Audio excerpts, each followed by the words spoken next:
This reverend that's bothering me. People who paint themselves as men of God. This guy was painting me as a scammer in court. Like I'm this young guy, macho man, causing issues. Lying. The guy lied so much on the court documents. The guys have been threatening him, his mother. Like I'm very violent. Can you believe that? Oh, this lie was amazing. This guy said he used the police to come and stop me. But when the police came, the macho men that we had, like on the grounds, like my land guards and the people, like the muscles.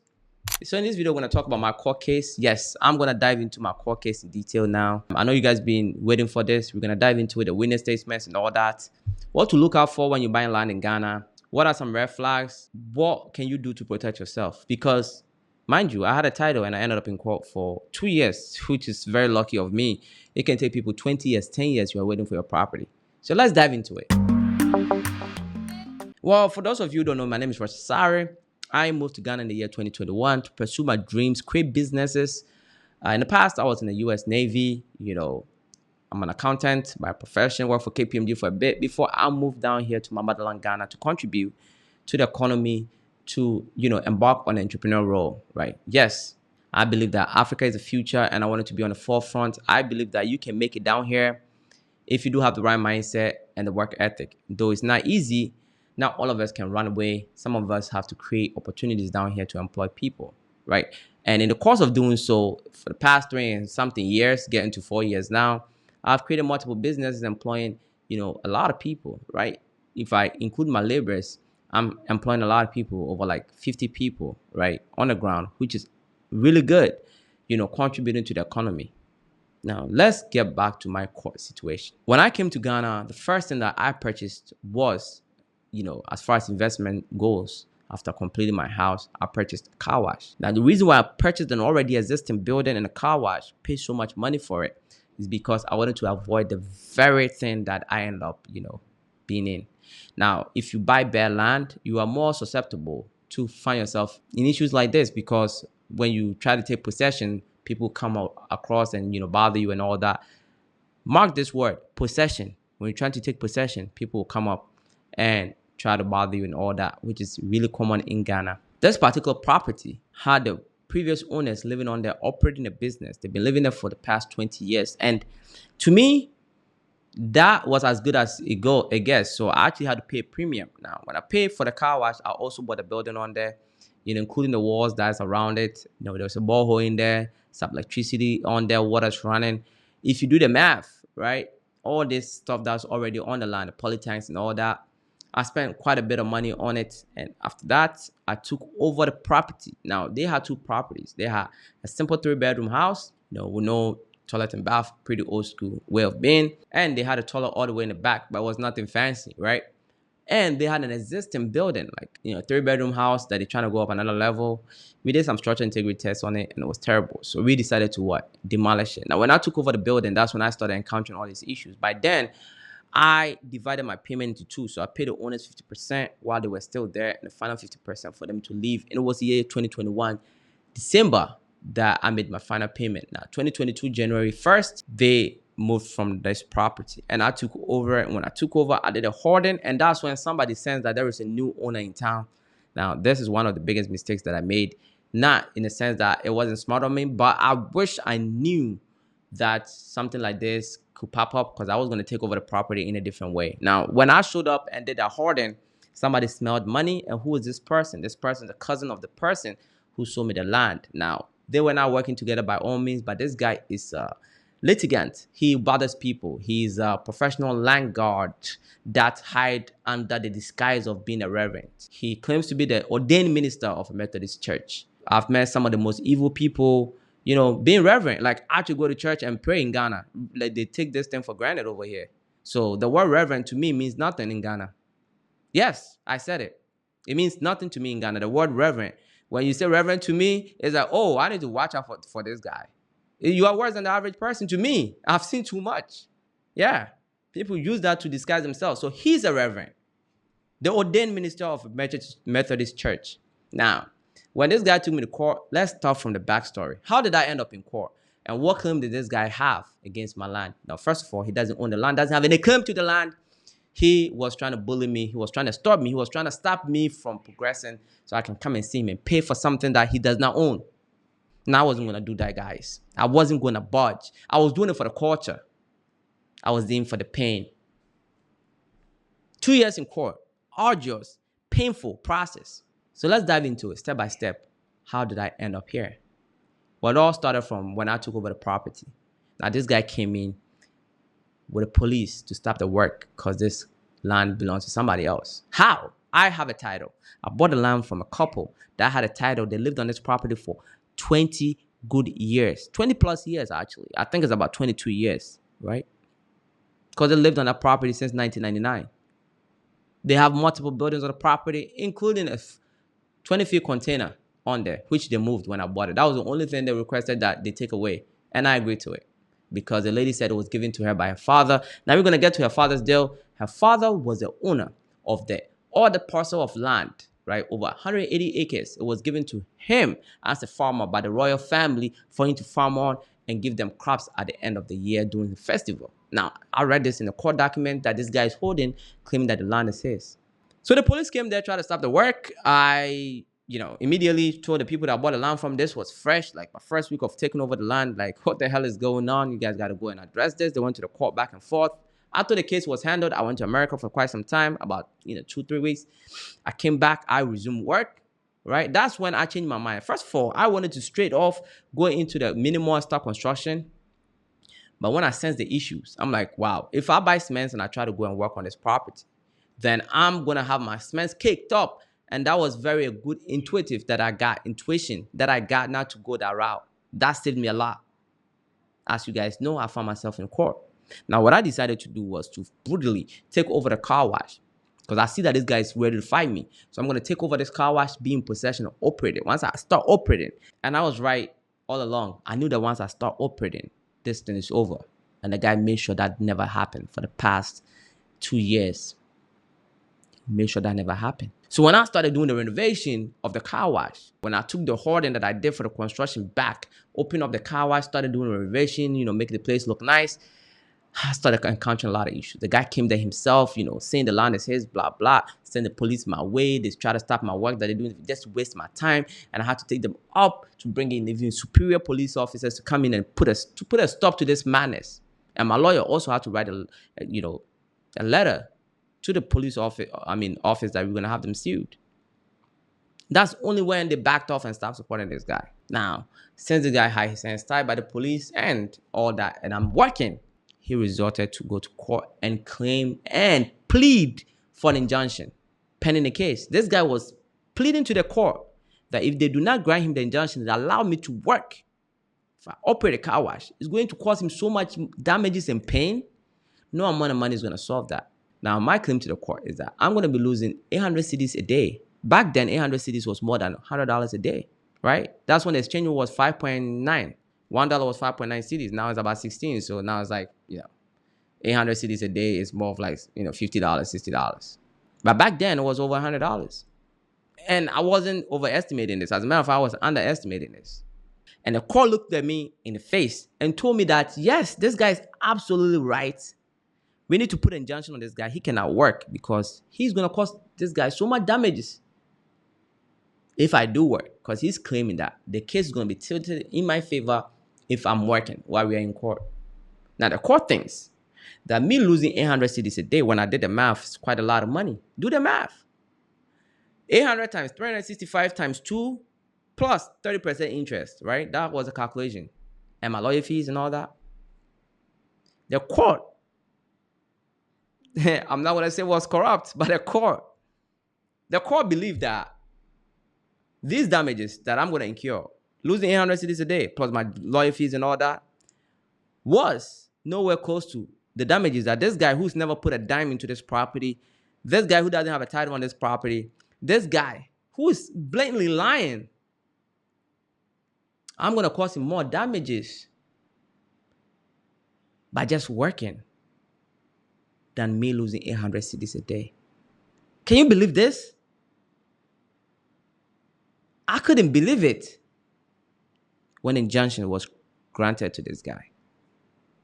Now, I want to take a break here and let you guys know. I had a title. I bought a land from somebody with a title. That person is in possession. I'm working. That person has been working. And yet, having all this evidence.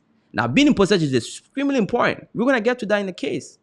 Being in possession is extremely important. Having a title, it is not conclusive. Now, having a title is the highest form of documentation in Ghana. The only thing that can supersede that is a judgment that is expunging that title or taking repossession of that land that you have a title on. That's the only exception.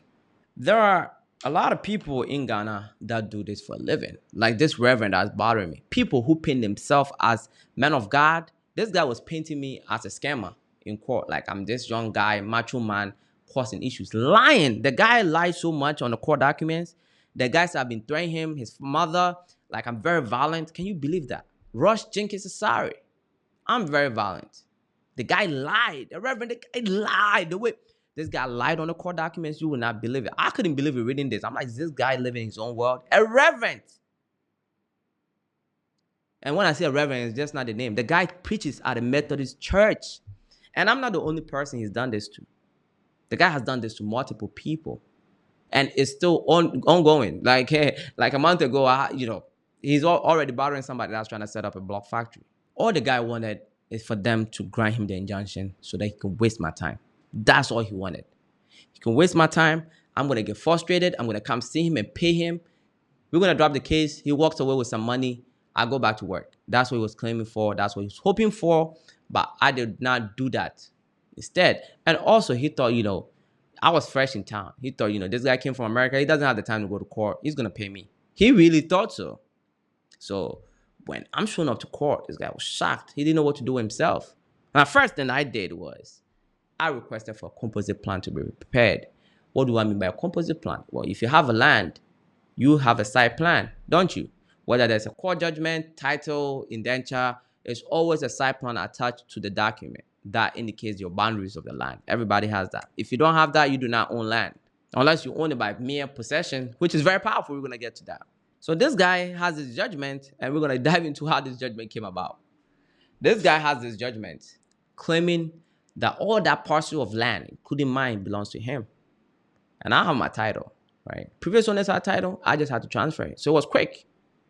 This guy was saying to the court that I miraculously got a title transfer in the record time of 3 months. That is miraculous. And he's pleading to the court to expunge my title from the records and to take repossession of my land and using all these things that would scare the hell out of you, my friend. If you had spent more than 100K USD on such property. Now, it wasn't easy, guys. This was my toughest time in Ghana as this guy really squeezed me. He put a stop to my cash flow and I lost a lot of money in the stock market. I was in a very dark place. Now, this guy had two witnesses, himself and his uncle. I had two witnesses, the person I bought the land from and myself. Now, this guy lied so much in court and his witness lied so much in court. But let's dive into it. There was a third party, which is a surveyor, which was appointed by the court to come and prepare this composite plan that I requested for because leading to the court, when the guy was bothering me, I asked for his document, show me this judgment. I realized that, first of all, this judgment is not valid. What do I mean by that?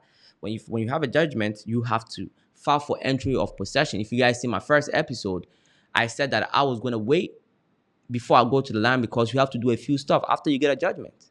Now, he wasn't able to execute his judgment because it's a stay of execution. When somebody filed for, let's say you are in court with me and you win against me and I want to appeal and you're trying to execute the judgment, I put stay of execution and that can be approved. And you cannot execute the judgment. So his judgment has never been executed. So it's a mere paper. No search will pop up that he has a judgment, nothing. As a matter of fact, what will pop up is this case is at the Supreme Court. I did my homework. And yet, this guy was able to waste my time for 2 good years. There is a few key takeaways from this that if you stay tuned to listen to, it's going to be very beneficial to you that having a title in Ghana is not conclusive. What can you do in Ghana to ascertain that you have land without issues? That means going to work on land is the only way. It doesn't matter what you see in the land commissions or whatever. It really doesn't matter. Why am I saying that? Because I'm into selling land. That's what I do for a living now. Shout out to this experience and Reverend for the painful hard lesson. I'm involved in land, and there are portions of land where somebody has some way, somehow, gotten their name on the plotting side, their name is plotted, which means if you go and do a search, it shows that this person is the owner. But it's not the case because this person used some magical ways to get his name on there.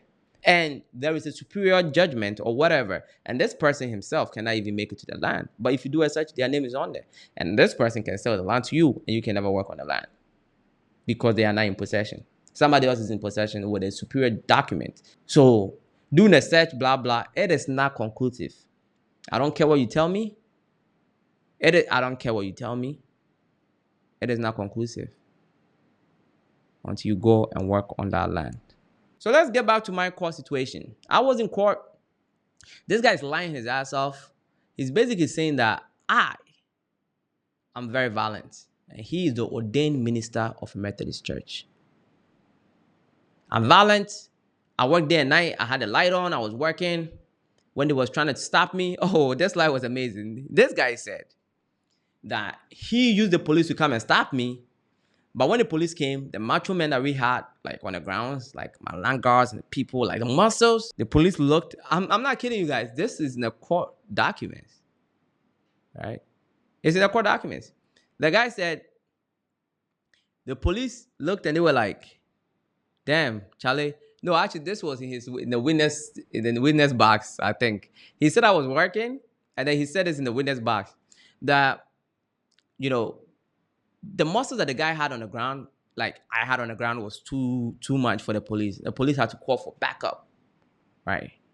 So my lawyer asked him, was anybody arrested? I mean, something like this is happening. They must arrest some people, right? He said, no, nobody was arrested, right? I mean, his whole goal was to just paint a picture that I'm just violent guy. What saved me is, look, when you buy land in Ghana, try to just test the land. It's really important. Or make sure your documents is very strong. Right. This was the case for me. My documents were very strong. And being in possession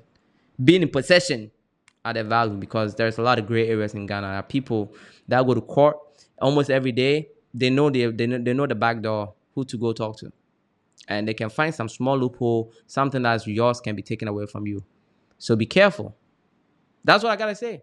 Because at the end of this case, all the money that I was claiming, 800 cedis times 365 times 2 times 30% interest. Do the math. It's how much this guy is supposed to owe me plus other damages, emotional stress, traveling with my fuel, court legal fees and all that. I didn't get 1 cedi. Okay? I got my land back because I was in possession. I had too much strong documents. And my land was totally outside of this freaking judgment that he's talking about. Now, let's get into the judgments. What judgment does this guy have? The lady who sold me the land is the cousin of this guy. Can you believe that? Now, the lady's father was a farmer. So back in the days, the land was a farmland. So that's another lesson for you. If you think some places in Ghana is not developed, blah, blah, blah, be mindful. People thought about that in East Legon. Because this place, to buy a commercial property, you spend about $50,000, $60,000. To buy a residential property, you spend about $8,000, $10,000. This place land was for free. And just about 15 years ago, 10 years ago, people were bought land for like $150. So the lady's father was a farmer. And basically, the royal family who I work with now, selling land.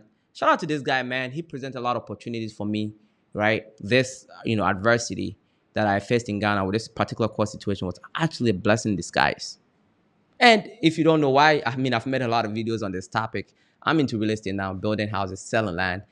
Especially the selling of land, it's all because of the experience and the connection that I got from this very case. This lady that I bought land from father owned all the parcel of land around that area, over 180 acres. Was given to him to farm on and bring some of the produce to the royalties. In the past, they didn't take money. Now, the land was so vast, about 180 acres. The guy decided to bring his lovely sister on board to come and live with him. Like a happy family. Reverend, this guy who's bothering people in the area, is the son of the sister. Now, this guy being old school, he never did the right documentation on the land. He just farmed, and the place wasn't valuable. Nobody cared about land in this area. So the lady who sold me the land's father passed away. And before he passed away, this guy had already started selling land to multiple people. But like I said, nobody really cared. It was $150. Nobody really cared. It wasn't a big deal. But it started being an issue when this guy started encroaching on portions of land that was not given to this guy, uncle, which is the lady that bought the land from father. He is the rightful owner. He's the person that's been acknowledged by the royal family. They gave him the land. But this guy is selling land that was not part of the land they gave him. Now, that's how this judgment came about. Because the father died, never really did any documentation of the land that was given to him. It's in the past, old school. So the royal family took this guy to court, right? Not the guy, but the guy's mother, because since the father died, this lady went to court. This is the only document they ended up having. They took them to court that the land does not belong to them. They are encroaching on portions of land that was never given to the lady who sold me the land's father. Now, this is where I was lucky at, because the very land that we are fighting over, the royal family gave it to the father, which was outside of the land that were being disputed in court. So my land is not part of this land. But even if it was, the judgment that this guy is holding, well, the royal family won at the high court and he appealed it. And some way, somehow, he won an appeal. And it's at the Supreme Court. So that judgment is not valid. Stay of execution on it. But however, my land is totally outside. When you do a composite plan, taking my side plan and his side plan, there are two different lands. It does not fall within it. It doesn't overlap. It's outside.